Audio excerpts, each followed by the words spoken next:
AP liquor scam కేసులో MP Mithun రెడ్డిని SIT అధికారులు అరెస్ట్ చేసిన విషయం మనకు తెలిసిందే. అయితే వైసీపీ అక్రమ అరెస్ట్ చేశారు అని చెప్పి ఆయన ఒక ప్రెస్ మీట్ లో చెప్పడం జరిగింది. మిథున్ రెడ్డిని ఏ విధంగా అక్రమ అరెస్ట్ చేశారో చెప్పవలసిన అవసరం ఉంది.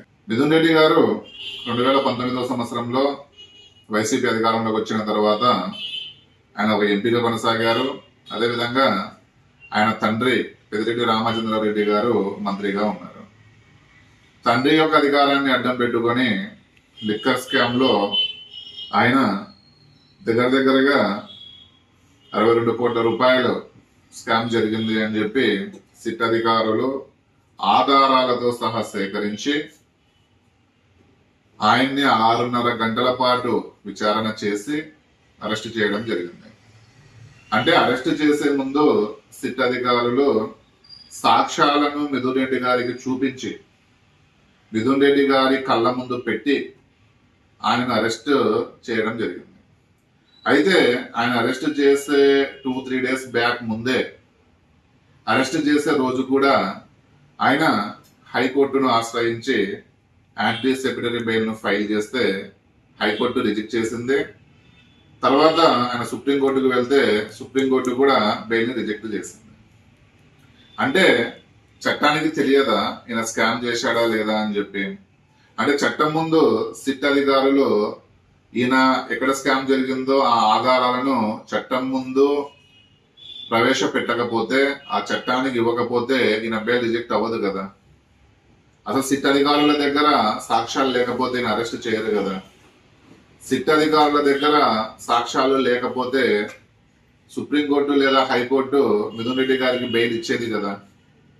అంటే జగన్మోహన్ రెడ్డి గారు ఏంటంటే ఆ మీడియా ముందుకు వచ్చినప్పుడు ఎవరైతే ఈ వైసీపీ గతంలో వైసీపీ అధికారంలో ఉన్నప్పుడు ఎంపీలుగా, ఎమ్మెల్యేలుగా, మంత్రులుగా పనిచేశారో వాళ్ళ యొక్క అవినీతిని వెనక వేసుకొని రావడము జగన్మోహన్ రెడ్డి గారికి సమంజసం కాదు అని చెప్పి తెలియపరుస్తున్నాను. అదేవిధంగా ఆయన A4 గా ఉన్నాడు. మిథున్ రెడ్డి గారు లిక్కర్ స్కామ్ కేసులో A4 గా ఉన్నారు. ఈ ఎఫ్ఐఆర్ లో సిట్ అధికారులు మొత్తం 60 మందిని చేర్చారు. అంటే ఇక్కడ ఓన్లీ మిథున్ రెడ్డి గారిని ఒక్కరినే ఇక్కడ లిక్కర్ స్కామ్ కేసులో పెట్టలేదు. లిక్కర్ స్కామ్ కేసులో మొత్తం 60 మంది ఉన్నారు. ఈ 60 మందిలో మిథున్ రెడ్డి గారు A4 గా ఉన్నారు. ఇప్పటికీ దాదాపుగా 12 మందిని అరెస్ట్ చేసినారు ఈ కేసు సంబంధించి. అంటే జగన్మోహన్ రెడ్డి గారు ఈ 12 మందిని అరెస్ట్ చేస్తే 12 మంది గురించి మాట్లాడలేదు. కేవలం A4 గా ఉన్న మిథున్ రెడ్డి గారి గురించి మాత్రమే మాట్లాడుతున్నారు. అంటే మిగతా 11 మంది జగన్మోహన్ రెడ్డి గారికి అవసరం ఉండదా? అంటే పెద్దిరెడ్డి రామచంద్రారెడ్డి గారు పుంగనూరు నియోజకవర్గంలో ఒక స్ట్రాంగ్ లీడర్ గా ఉన్నారు, ఒక వైసీపీ అవినీతి లీడర్ గా ఉన్నారు. సో ఆయన కొడుకును అరెస్ట్ చేస్తే మాత్రమే ఈయన బయటికి వచ్చి మాట్లాడుతున్నాడు. రిమైనింగ్ 11 మెంబర్స్ కూడా 11 మెంబర్స్ కూడా వైసీపీ పార్టీకి చెందిన వారే కదా. అంటే వాళ్ళు ఫైనాన్షియల్ గా వీక్ గా ఉన్నారు కాబట్టి జగన్మోహన్ రెడ్డి గారు ఆయన పట్టించుకోవడం లేదు. ఈయన ఫైనాన్షియల్ గా తర్వాత స్ట్రాంగ్ గా ఉన్నాడు. అందులో ఈయన ఎందుకు బయటికి వచ్చి మాట్లాడుతున్నాడు అంటే ఇందులో జగన్మోహన్ రెడ్డి గారు కూడా ఉన్నారు కాబట్టి. అంటే ఈ యొక్క లిక్కర్ స్కామ్ కేసులో జగన్మోహన్ రెడ్డి గారిని ఫ్యూచర్ లో ఎక్కడ అరెస్ట్ చేస్తారు అని చెప్పి మిథున్ రెడ్డి గారితో ఈయన రిక్వెస్ట్ చేసుకున్నట్టుగా అనిపిస్తా ఉంది.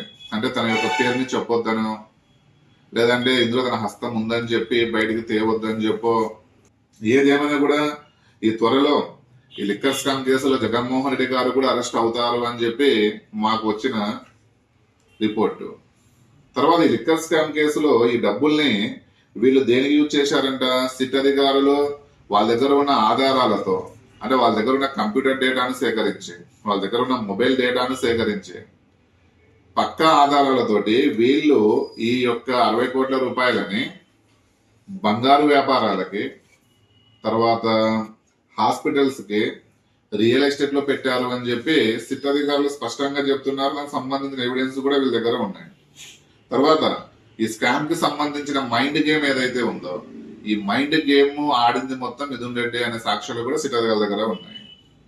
సో జగన్మోహన్ రెడ్డి గారు ఇలాంటి అవినీతి పరుల్ని వెనకేసుకొని రావడము అది కరెక్ట్ కాదు. ఎందుకంటే ఆయన కూడా గతంలో వైఎస్ రాజశేఖర గారు ముఖ్యమంత్రిగా ఉన్నప్పుడు తండ్రి అధికారాన్ని అడ్డం పెట్టుకొని ఆయన దాదాపు 1,00,000 కోట్లు సంపాదించారు. దగ్గర దగ్గర అప్పట్లో సిబిఐ 40,000 కోట్ల అవినీతి జరిగింది అని చెప్పి సిబిఐ సాక్ష్యం చెప్పడం జరిగింది.